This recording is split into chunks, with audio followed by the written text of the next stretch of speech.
എവിടെ പോയി? എനിക്ക് മറ്റാരുമില്ല. എന്റെ കുഞ്ഞനുജത്തി, എന്റെ കണ്ണു മുമ്പിൽ വെച്ച് ചിതറിത്തെറിച്ചു. അതെനിക്ക് കാണാനേ ആയില്ല. എന്റെ കണ്ണുകൾ കാണാനും ആരുമില്ല. യുദ്ധവിമാനങ്ങൾ, ബോംബൊച്ചകൾ, വെടിശബ്ദങ്ങൾ. ഞാനും ഈ നിമിഷം നിങ്ങളെപ്പോലെ അവർ എന്നെയും കൊല്ലും. വല്ലതും തിന്നാൻ കിട്ടിയിട്ട് ദിവസങ്ങളായി. വെള്ളം പോലുമില്ല. ഞാൻ വിശന്നു മരിക്കും. ആ ഇസ്രായേലെല്ലാം തടഞ്ഞു വെച്ചു. ഞാനിനി എന്ത് ചെയ്യും? എന്റെക്കാൾ കളഞ്ഞു. വേദനിച്ചിട്ടു വയ്യ. മരുന്നില്ല, ആശുപത്രികളില്ല, ബോംബൊച്ചകൾ കാരണം കിടന്നുറങ്ങിയിട്ട് എത്ര ദിവസമായി. കിടക്കാൻ ഒരിടമില്ല. വേദനിച്ചിട്ടു വയ്യ.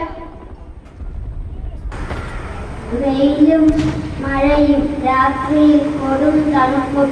വീടുകൾ ഒന്നും ബാക്കിയില്ല. എല്ലാം ബോംബിട്ട് തകർത്തു. എവിടെ നോക്കിയാലും തകർന്ന വീടുകളുടെ കളക്കും ഭാരങ്ങൾ. കുട്ടികളോട് തന്നെ ക്രൂരത. സ്കൂളുകളില്ല, ആശുപത്രികളില്ല. നിങ്ങൾ കാണുന്നില്ല ഈ ക്രൂരത? എന്റെ കൂടെ ഇപ്പോൾ റബ്ബ് മാത്രം. എങ്ങനെ സഹിക്കും? എന്റെ വാപ്പച്ചിയെ ഇസ്രയേലി സൈന്യം കൊന്നു കളഞ്ഞു. ഇക്കയെ പിടിച്ചുകൊണ്ടുപോയി. ഏതോ ജയിലിൽ കിടപ്പുണ്ടായിരിക്കും. ഒന്നും അറിയാൻ പറ്റുന്നില്ല. പാവം ഇക്ക, എന്റെ ഇക്ക. തണുപ്പ് വിറയ്ക്കുന്നു. വീടില്ല, കുടിക്കാനൊരു കൊണ്ടുപോലുമില്ല. എന്റെ വീട് ആ ദുഷ്ടമ്മ തകർത്ത് കളഞ്ഞു. എനിക്ക് ആരുമില്ല. ജന്മനാടിൻ രക്ഷയ്ക്കാൻ പൊരുതും ഞങ്ങൾ തോറ്റില്ല. അല്ലാഹു അക്ബർ.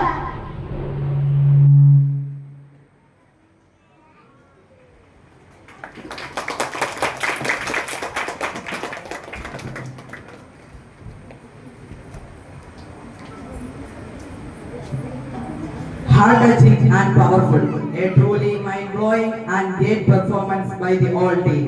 ഫലസ്തീന്റെ വേദനകളെ അത്രമേൽ തന്മയത്വത്തോടെ വേദിയിലെത്തിച്ചു. Allah bring peace and victory